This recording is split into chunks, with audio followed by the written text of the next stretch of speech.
Hi everyone, this is our channel Around My Story. Please like, share and subscribe. Avant cet été, je n'avais aucune expérience des applications de rencontres. Tinder n'a été lancé que 2 ans après la fin de ma relation à long terme. Pendant les 7 années qui a duré notre relation, j'ai joué avec les applications de mes amis, mais je n'ai jamais adhéré.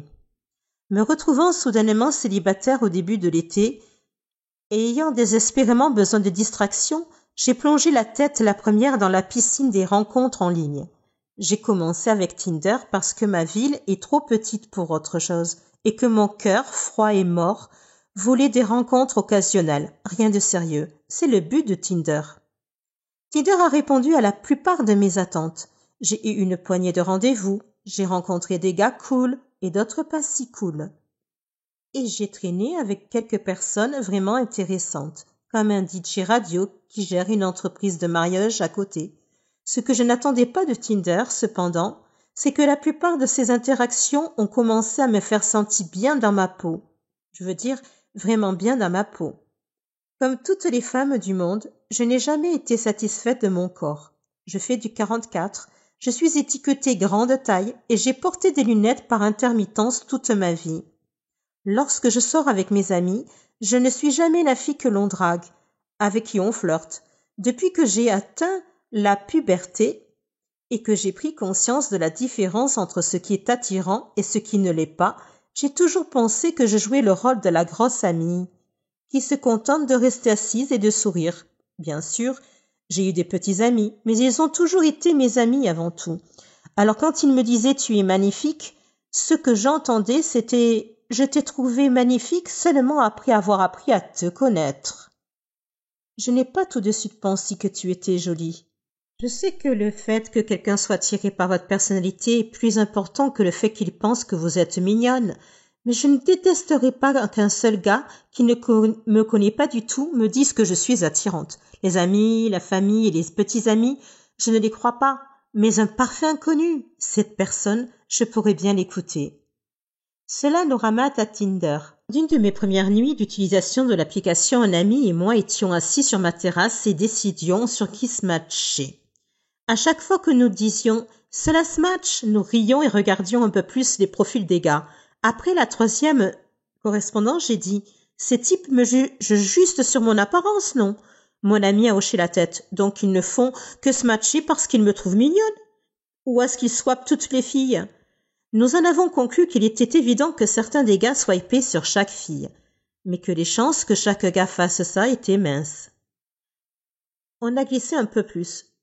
Quand j'ai commencé à correspondre avec des gars qui étaient classiquement beaux, eh bien, je ne vais pas mentir, c'était vraiment bien. Un mec sexy me trouve vraiment attirante? Quoi? Non. Comment c'est possible? Puis les messages ont commencé. Certains sont allés droit au but en disant « tu es vraiment jolie ». D'autres ont d'abord engagé la conversation avant de faire des compliments ici et là. Je sais que c'est ainsi que les gens fonctionnent sur Tinder, mais gardez à l'esprit que je ne suis pas du tout habituée à cela. Ce n'est que lorsque j'ai commencé à rencontrer ces gars que je me suis demandé « est-ce que Tinder peut booster l'estime de soi ?» 2 gars m'ont demandé comment une personne aussi jolie que moi était encore célibataire. J'ai eu un rendez-vous avec un gars qui m'a dit en espagnol que j'étais belle. Un autre gars que j'avais rencontré plusieurs fois m'a demandé « Tu cherches quelque chose de sérieux ?» J'ai répondu en riant comme une folle. Ce n'est pas la question qui m'a surprise. C'est le fait qu'elle vienne d'un type incroyablement séduisant et en pleine forme. Parce que oui, je suis superficielle. Et je ne passe à côté que sur les types que je trouve physiquement séduisants. Quand j'ai fini de rire, j'ai dit quelque chose de maladroit comme « Oh, peut-être, je veux dire, je ne suis pas contre ». Mon esprit, cependant, disait « Tu es sérieuse? Tu t'es vue? Tu m'as vue ?» En fait, je n'étais pas séduisante, mais je savais simplement comment bien m'habiller. Je me suis retirée dans ma coquille malsaine. Peu de temps après ce type, j'ai traîné avec un étudiant en médecine gentil et ringard qui était en ville pour les vacances. On s'entendait bien.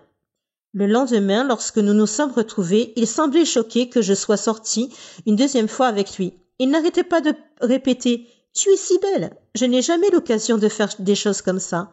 Je ne sais pas comment répondre au compliment. Mad Boy a secoué la tête. Il a dit « Ne fais pas ça. N'aie pas honte de ton corps, tu es si séduisante. Tu t'es vue. Tu es magnifique. » Quelque chose chez ce type a fait que mes pensées habituelles de haine de soi ont commencé à perdre prise. Encore une fois, je sais que c'est le genre de choses que les gens disent sur Tinder, mais soyons honnêtes, pourquoi faire un effort supplémentaire? À moins que parce que c'est vrai. Quelque part, entre les discussions occasionnelles sur Tinder, la poignée de rendez-vous, mon esprit a tourné autour d'une nouvelle pensée. Suis-je attirante? Je me suis regardée dans mon miroir en pied. J'ai essayé de voir ce que ces gars voyaient. Des gars qui ne me connaissaient pas du tout. Des gars qui ne sont pas influencés par ma personnalité. Et des gars qui n'ont aucune raison réelle de me complimenter. Parce que je ne recherche pas une relation de sitôt. Tout à coup, je commence à le voir. Là où je voyais des bosses disgracieuses et un ventre que je rentrais avant d'éteindre la lumière, je vois maintenant un corps sain, bien dessiné et, osons le dire, mince. Mes amis, ma famille et mes petits amis m'ont toujours dit que j'étais séduisante. Mais ce n'est que lorsque ces inconnus ont commencé à le répéter encore et encore que j'ai commencé à l'entendre. Alors, qu'est-ce qui booste l'estime de soi? Tinder ou les simples rencontres? Ou est-ce qu'ils fonctionnent l'un avec l'autre? Parce que sans Tinder, je ne sortirais probablement pas du tout. Sur le plan romantique, j'ai tendance à ne pas me mettre en avant. En général, je n'ose pas aborder un homme et essayer de flirter avec lui par peur d'être rejetée. Avec Tinder, cependant, le simple fait de correspondre avec quelqu'un semble atténuer la peur du rejet. Que vous ayez trouvé une personne parce qu'elle est vraiment intéressée ou parce qu'elle a dit oui à tout le monde? Le fait de voir le message, c'est une correspondance, atténue un peu la tension qui accompagne les rencontres. Que ce soit grâce à Tinder ou non, ces derniers mois, j'ai découvert une nouvelle confiance en moi. Quand quelqu'un me complimente, je lui dis merci au lieu de répondre par une blague sur la haine de soi.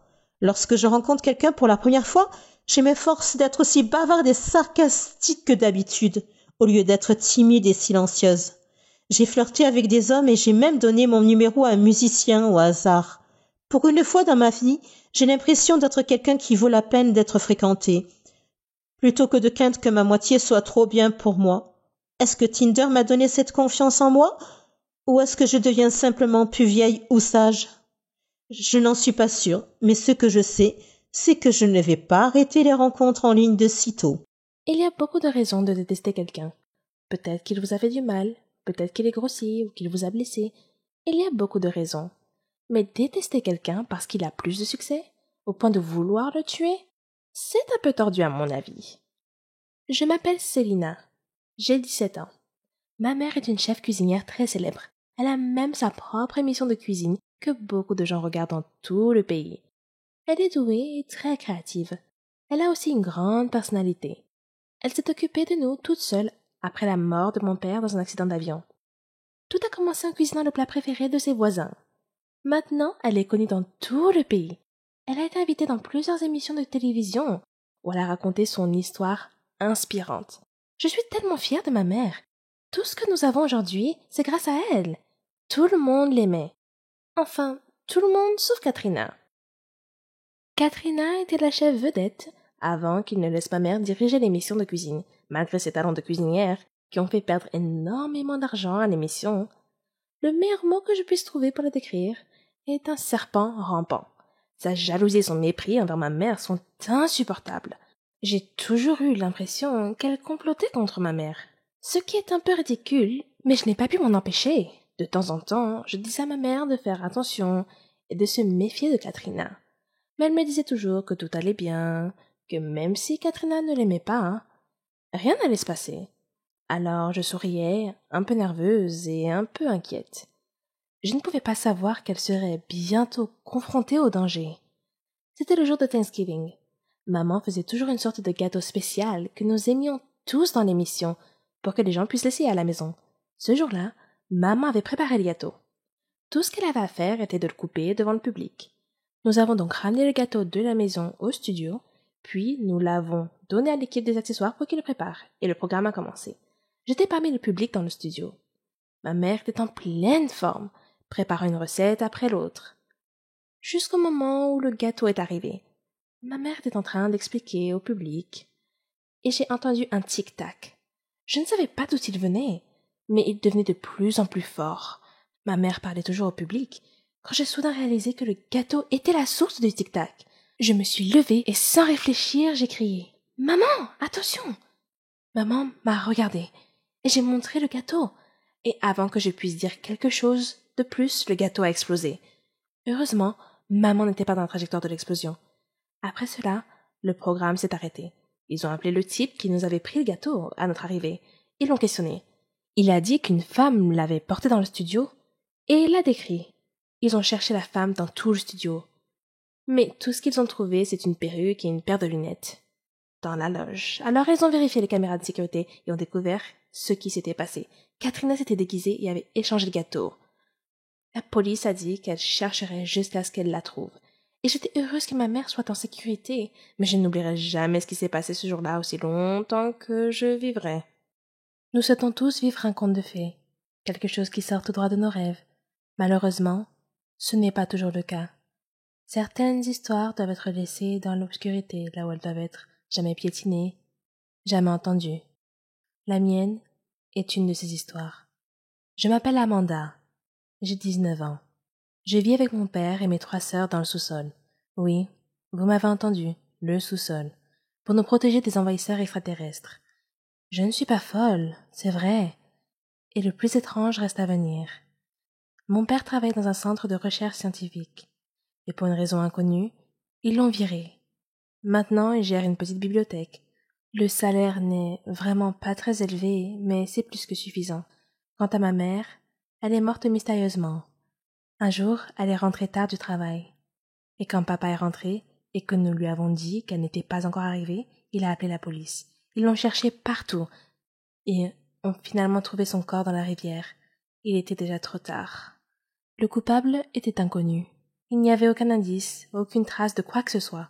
Ce jour-là, papa nous a réunis pour nous dire un secret. Il nous a dit que les extraterrestres avaient tué notre mère. Nous étions jeunes alors. Nous ne saisissions pas ce qu'il disait. Mais nous savions que papa ne mentirait pas. Il nous a aussi montré un papier avec une écriture étrange. Il nous a dit que le papier disait que les extraterrestres allaient envahir la Terre en quelques jours. Nous étions choqués. Ne sachant pas ce que nous devions faire, nous avons commencé à pleurer. Papa a donc décidé que nous allions vivre dans le sous-sol de la maison jusqu'à ce que l'invasion soit terminée. Le lendemain, il est sorti. Et quand il est revenu, il avait toutes sortes de nourriture et de boissons. Il verrouilla toutes les portes et les fenêtres. Il déplaça tous les appareils électriques au sous-sol. Nous n'étions même pas autorisés à regarder la télévision ou à avoir un quelconque contact avec le monde extérieur, et nous avons commencé à vivre au sous-sol. Une de mes sœurs était malade, mais parce que nous n'avions pas le droit d'avoir de contact avec le monde extérieur, elle est morte. Les jours passaient, l'un après l'autre. Nous étions complètement isolés. Chaque fois que nous manquions de nourriture, papa partait nous en chercher, au péril de sa vie. Bien sûr. Il nous enfermait toujours dans la cave pendant son absence. Un de ces jours, papa était parti pour nous chercher de la nourriture, mais quand il est revenu, il pleurait. Il disait que des extraterrestres avaient envahi la Terre, que la race humaine était en voie d'extinction, que nous étions parmi les rares qui restaient sur la planète. Après cela, le comportement de papa est devenu plus étrange. Il s'asseyait seul et marmonnait tout seul. La mort arrive. Tout est perdu. Et le temps passait indéfiniment. Des années semblaient s'être écoulées dans ce sous-sol. Un jour, papa est revenu de son voyage. Il avait un regard étrange et effrayant dans ses yeux, et il avait un pistolet à la main. Il nous a regardés et a dit « Je ne permettrai pas aux extraterrestres de vous tuer. Je vais vous épargner leur torture. »